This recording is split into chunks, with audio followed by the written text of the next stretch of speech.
Two of our friends we wanted to shout out. All right, let's get into some tech news.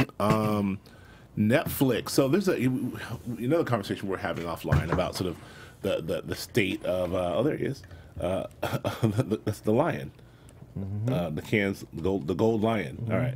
So Netflix is endorsing this huge cable merger that's happening with Comcast, not Comcast, but Charter is trying to buy Time Warner, which just seems God, these companies get bigger and bigger. It just seems so ridiculous to me. But there's a giant. The deal's worth like $50 billion or $55 billion.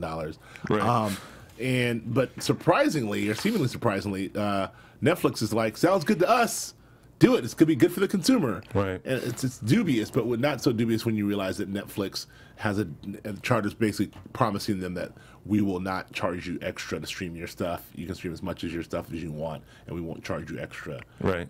Is that correct? I mean, you're opening it up in the sense that we've had this dialogue for a long time about net neutrality and about how you want the pipeline to be fair and equal to everyone, and you don't want to have one cable company have more control over the next or be able to dictate what you watch at what speed you watch. And so I think with this is interesting because like Netflix already has such a huge community and people who stream content, and that content that's a lot of information that's being essentially funneled through the Time Warner or whoever's pipeline. And so what they're saying is it's called interconnection. Instead of charging Netflix for the cost of streaming that information or downloading that information, they're gonna put that onto the customer. Sure. And so that's why Netflix is like, hell yeah, let's do that. We'll pass the savings on to you. Exactly.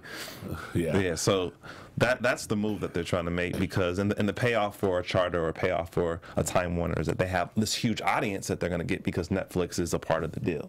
So. Right, and also again to what we're talking about, this is sort of preparing for the coming storm, the coming shift where you'll be able to offer these the cable companies are now trying to get ahead of this and offer these a la carte services, right, where you can pick your own.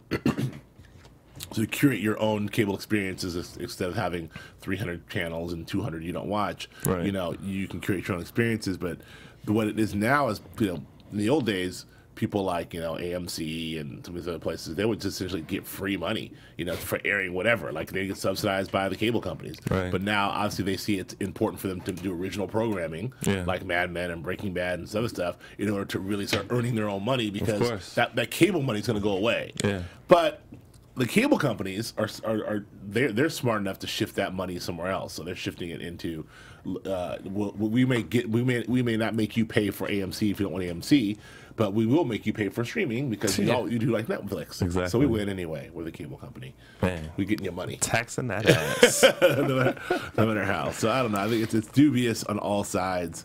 It seems like a big loss for the consumer, but it does bring about choice and change. So hey.